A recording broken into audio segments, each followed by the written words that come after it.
बिस्मिल्लाहिर्रहमानिर्रहीम। मेरे बच्चों, अस्सलाम वालेकुम। ये 5 अगस्त को तहरीक इंसाफ एहतजाज कर रही है इस्लामाबाद में। सबको वहाँ जाना चाहिए। मुझे भी उन्होंने बुलाया तो मैं भी चला जाऊंगा। वो उस एहतजाज तो होगा 5 तारीख को। आज से पूरे पंजाब के अंदर तहरीक इंसाफ के घरों पे छापे मारे जा रहे हैं कि कोई पहुंच ना पाए। फिर ये बंद कर देंगे मोटरवे भी, और भी जराए को वो कथा कर देंगे, उसमें से डिस्कनेक्ट कर देंगे। ये उसके अंदर मीडिया को भी बंद कर देंगे, इंटरनेट वगैरह बंद कर देंगे।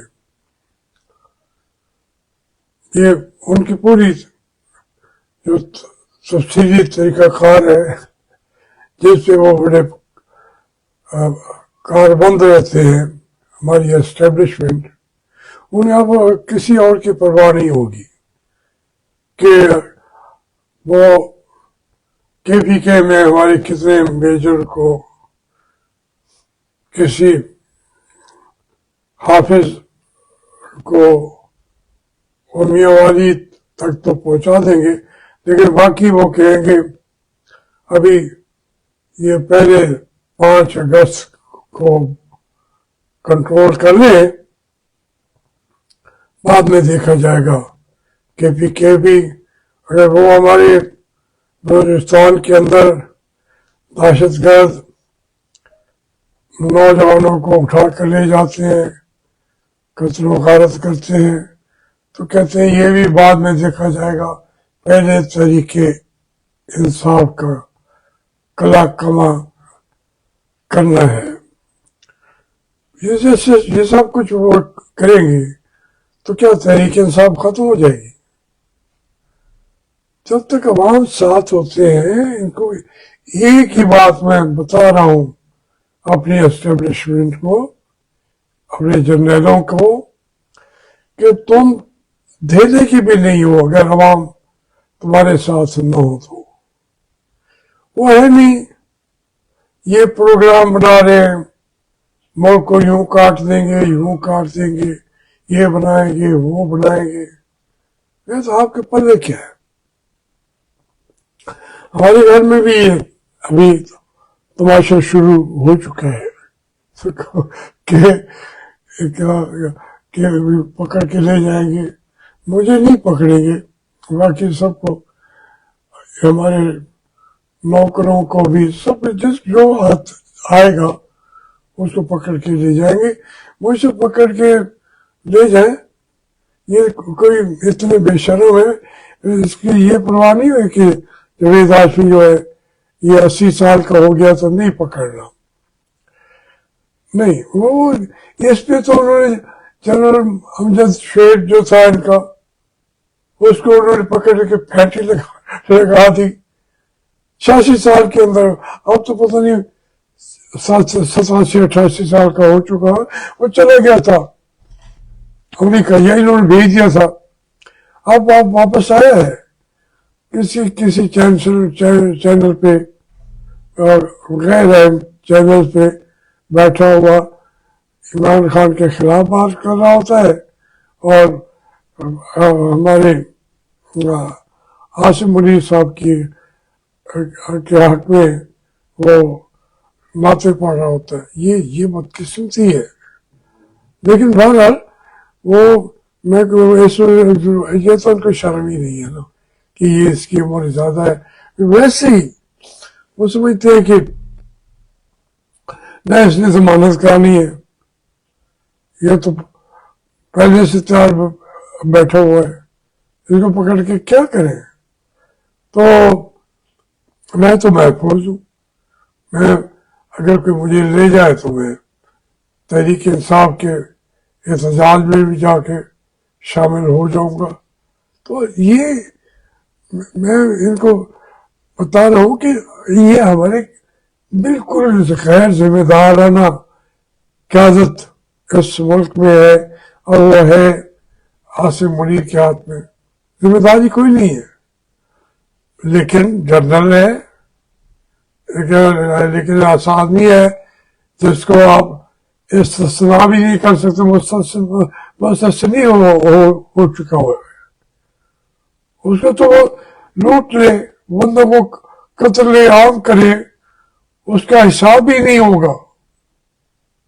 अजीब बात है.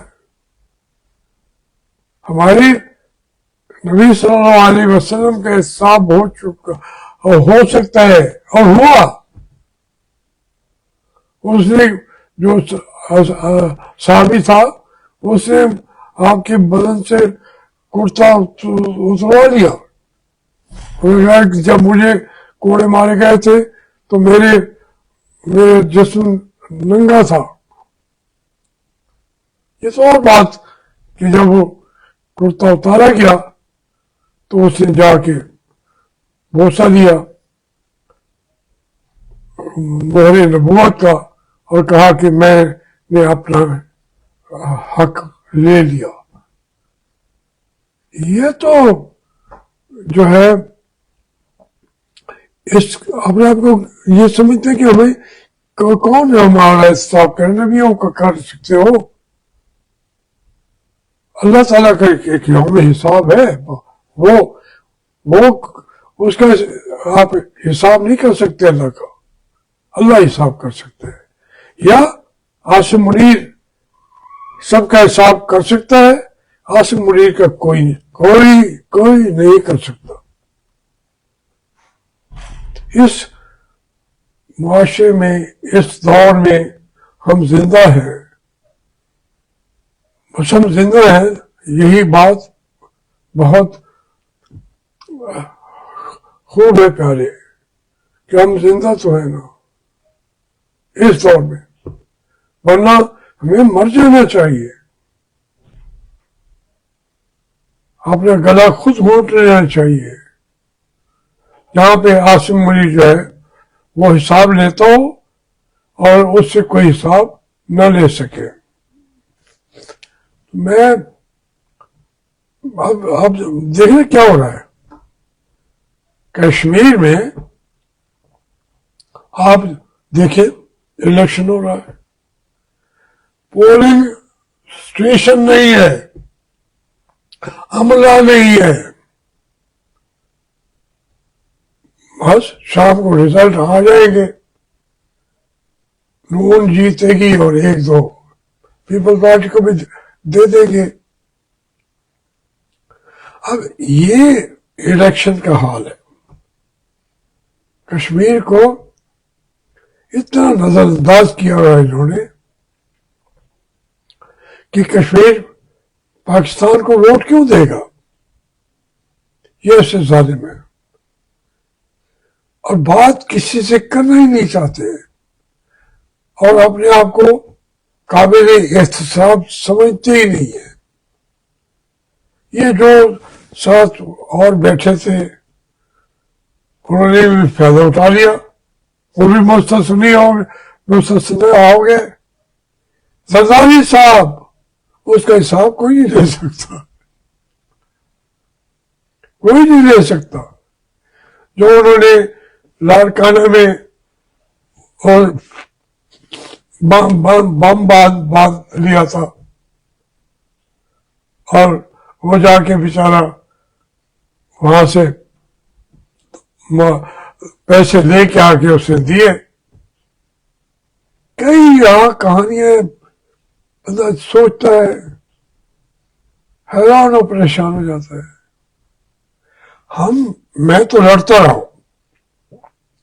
मुझे खुद इनका एक था اپنا طاری افتخار طاری وزیر تھا ان کا. اس سے بعد میں مجھے گھر پہ میرا کھانا کیا مسلم لیگ میں شامل ہو گیا تھا. اس کا گھر بہت بڑا تھا اور وہ اس کے دادے کا تھا. تو میاں جیجا تھا اس کا دادا پردادا اس کا تھا.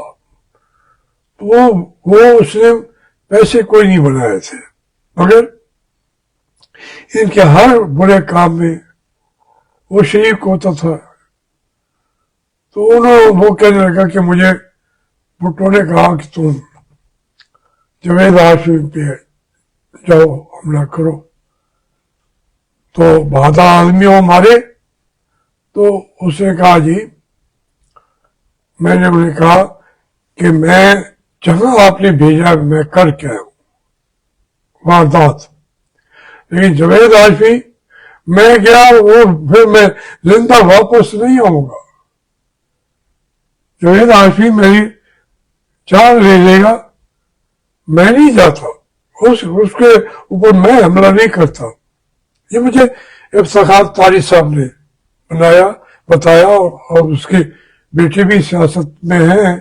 کبھی وہ آگے ہوتے ہیں کبھی پیچھے ہوتے ہیں کونسلر تو بن ہی جاتے ہیں. تو یہ ایک طریقے کا نظام جو چلانا چاہتے ہیں انہیں یہ پتہ نہیں کہ آگے بندہ کون بیٹھا ہے. اب جاوید آدمی کا کیا کرو گے؟ جیل میں ڈالو گے گولی بنا دو گے گنڈے اکٹھے کرو گے اس کو ڈیفیم کرنے کے لیے پھر ان کی سرپرستی کرتے ہیں. تو کرو.